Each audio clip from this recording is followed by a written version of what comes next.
Hello, can anyone hear me out there? First live stream, and I'm sure there's going to be a few technical difficulties. We'll see. It's 6:30 in the morning here in Auckland, New Zealand, and if you're wondering what on earth I'm doing in my car, it's because I couldn't get a quiet room in the house. Got a 6-year-old going mad up there, and yeah, it just wasn't going to happen. So I thought I'd better come out here, and I probably won't be doing this for that long either, because I'm going to have to do the school run and get all the lunches going and everything. So yeah, I'll just wait, I think, for a comment that first of all people can see me and hear me, and I think then we'll hit our topic. I thought that'd be a pretty juicy topic. I don't necessarily believe anything strongly either way. Has music gotten better or worse since 1960?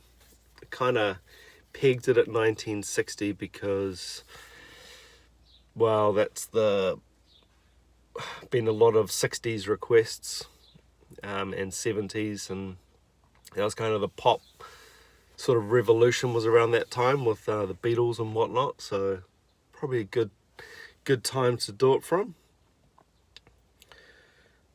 How do I access comments on this?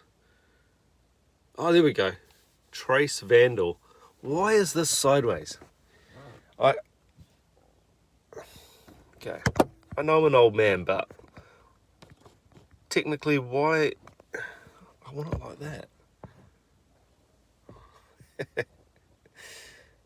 Rotate device back.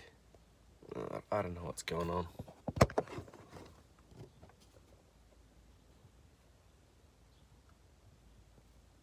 I lost your comment, Rose Vandal. I think you said something along the lines of it's gotten more generic, and I would tend to agree. Oh my god, this is a shambles. Let's put it back how it was.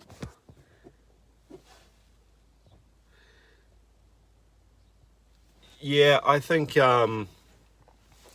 it's pop music, definitely, with its with the electronic nature of things and everything being quantized and perfect, or technically perfect, and perfectly in tune, perfectly in time. I think it actually takes a little bit away from the human element. I would love to see what you guys think about that. And that's not to bag electronic stuff. I think there's a lot of good electronic music out there. I like some of it. I just don't know whether any of it will be sort of legacy stuff. Like, we've had a lot of Led Zeppelin requests, obviously, on this channel. And bands like the Beatles, Rolling Stones, I mean, they've got the advantage of being early as well. Early on in sort of those styles, or at sometimes starting a style. And, oh, here we go. Good point. It's mostly pop music that is generic. There are still good bands pushing on, but they definitely aren't in the mainstream. Yeah, I'd agree with that. I think there's still plenty of good music out there. You might just have to dig a bit deeper for it. Because there is just so much music now. I don't know how many sort of people in your friends list, you know, your Facebook buddies and that, or whatever you kids are onto these days, TikToking away, or Instagram or whatever. Every second person is releasing an album, or or got, you know, come support my friend's band and this and that, and that just wasn't very common back in the day. Even when I was starting out in bands, it was not common to be able to record an album. That was very rarefied air, and now it's just normal. You have someone who can make a computer whiz, who can make a really good sounding album in his bedroom. and who might not even necessarily play a lot of instruments or any instruments. So the whole game has been changed, I think. But for the better, I'm not sure. There's just more of it. But then, hey, we look at a band like Snarky Puppy, who I did that. I've done 2 now. 2 on Larnell Lewis, 1 on Snarky Puppy. I mean, that's pretty amazing stuff, and it's all live and, incorporating elements of electronic stuff. But yeah, you might just have to dig because there's just so much stuff. Cool thing though, in my opinion now, is that, hey, if you do like, hold up, I got into music in the early 90s, so it was interesting to see an underground movement like alternative take over the mainstream. And you feel like that hasn't happened in decades. Snarky Puppy is awesome, yes. Finesse Muse. Yeah, I agree. I sort of, music caught me in the 90s as well. Early 90s, 90 or 91, Vanilla Ice. That was my dude. I was dancing around and had a Vanilla Ice hairstyle back when I had hair. And that was awesome. But then, man, Nirvana, stuff like that. Soundgarden was my jam. Soundgarden and Alice in Chains. Sorry for shaky cam. Soundgarden and Alice in Chains. That was my thing. And I listen to that now with the nostalgia. With the nostalgia effect of listening to that now, it sounds amazing to me. Actually, other people have shown that stuff too. They're really impressed as well. But yeah, the nostalgia effect is huge. So yeah, I mean, every generation seems to sort of take a bit of a dump on the next generation's music. So I didn't want to be coming across as, that guy. But, the 60s, 50s, 60s people, they think their music was the best, and then the 70s and 80s music was junk for them, and then it just goes on and on and on. So that's not very productive. There's always good stuff. But yeah, I'm glad this is actually working. I'm somewhat surprised. I will definitely get a better system for this in the future. Then Korn in the mid-90s was really big, and nu metal was very big to me. Kevin Gardner. Yeah, I was there for all the Korn madness. But interestingly, the thing with Korn was the synth tones, wasn't it? Was the ultra bass thing, which was a really new thing and very original. I wonder if there was a band out there that Korn copied, because that seemed like quite an original thing at the time. And the drummer having like sample pads that could set off those massive bass tones and stuff. Oh, that was awesome. Especially in the car stereo craze of the 90s. You find your mate with the best car stereo and play Blind and go, oh, listen to that. Annoying all the neighbours. But yeah, I definitely think there's a massive nostalgia effect. And I really noticed this in movies as well. I feel like there was a golden age, Trace Vandal again, between the 70s and the 90s, where labels were taking chances on weird artists. I agree. Could we put perhaps someone like Amy Winehouse in that area though? Pat for President, I'm on the toilet. Well, I hope you're doing well. Keep us updated on how that is going. We'd all like to know.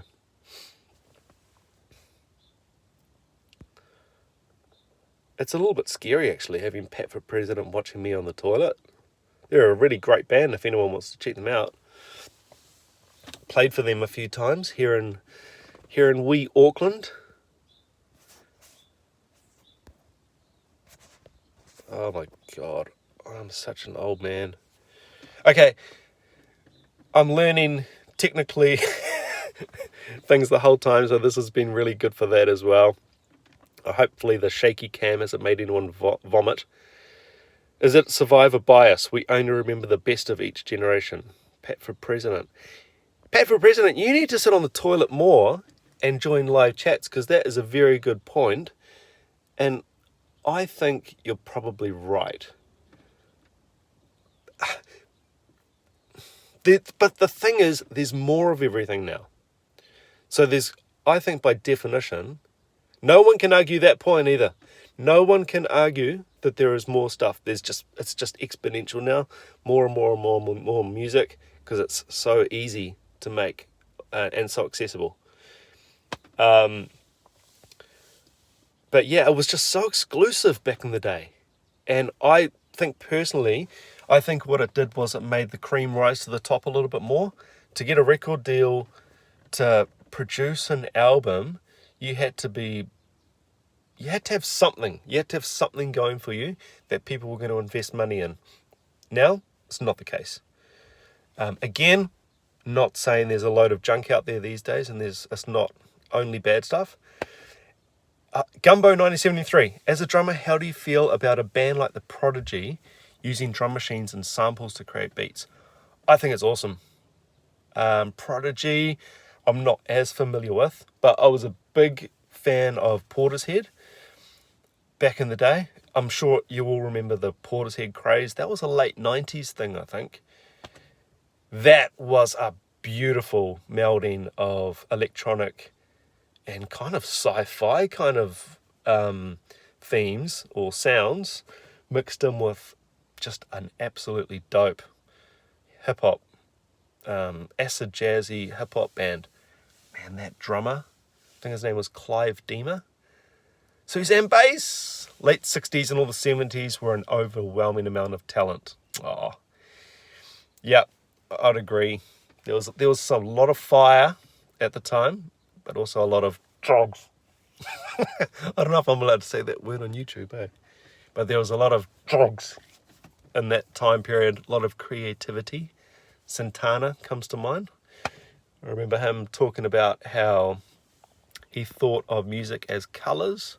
So with his guitar solo, he wasn't really even thinking about playing guitar. He was painting colours with a guitar, which is a pretty beautiful way to think about it, really. Very artistic, obviously.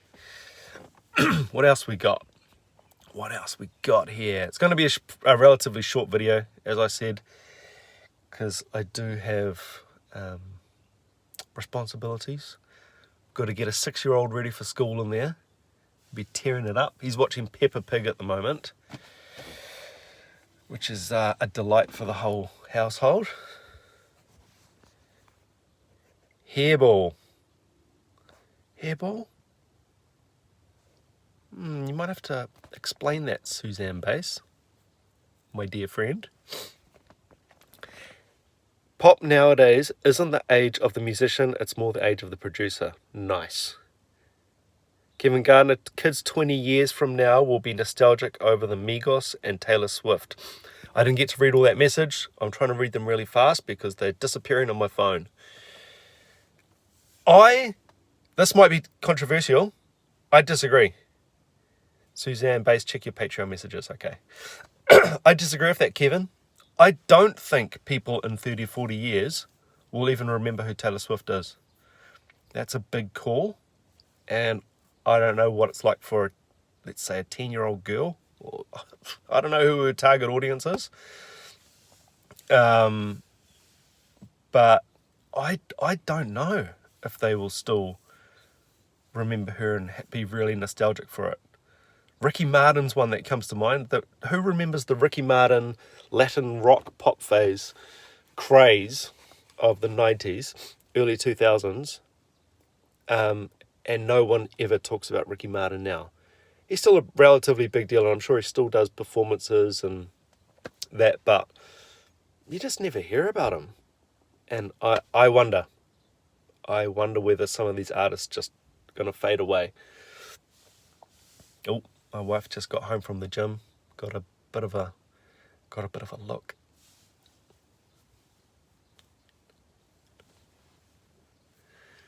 So yeah, I'm going to probably have to hang it up soon. The reason I'm doing this at such a weird time, because it's 6:30 a.m. in the morning here, is because it looked like this was a pretty peak time on my analytics, and it's with school drop off, trying to get to teaching work and all that, it's just, yeah, it was probably the only time that fit. So hopefully this time works for you guys. We can have a little fireside chat every Monday. And how's everyone going with this lockdown pandemic business? Hope you guys are all hanging tough out there. We're in some kind of weird limbo where we're allowed to do some things, not allowed to do others. Hanging out in groups of 10 if you're in this city. If you're in this city, you're in groups of 100. But if you're in the city that's allowed a group of 10, you're still allowed to go to other cities and stay there, and it's a bit of a mess.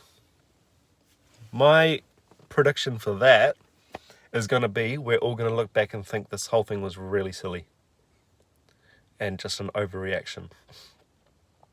I've got a few friends in the medical area who I'm not going to call out and name because that would be very unprofessional. But they said to me back in March that this is just going to be total hysteria and there's just nothing to it. That's going to be horrendously controversial. Finesse Muse, yep, look at Britney Spears and Debbie Gibson. Lol, who? I love that. Well, Britney's still signing autographs, right? Debbie Gibson, yeah. That's a blast from the past. That'd be late 80s, early 90s. And a lot of these people parlay their pop career into either a movie career or, other stuff. I don't know. I mean, they're definitely hard workers. I respect the hustle.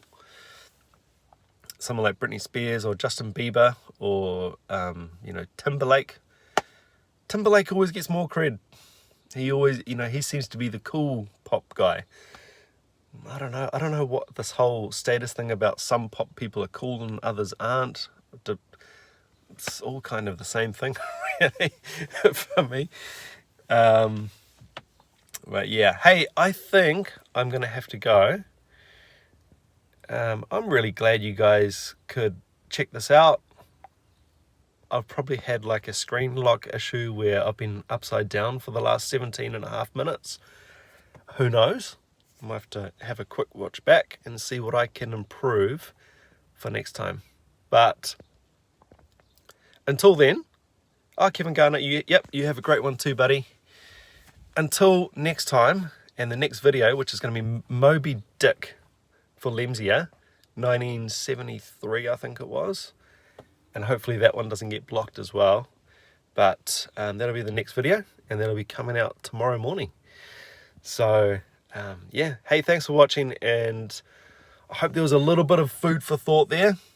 And yeah, I'll catch you guys next time. All right, have a great day. Ciao.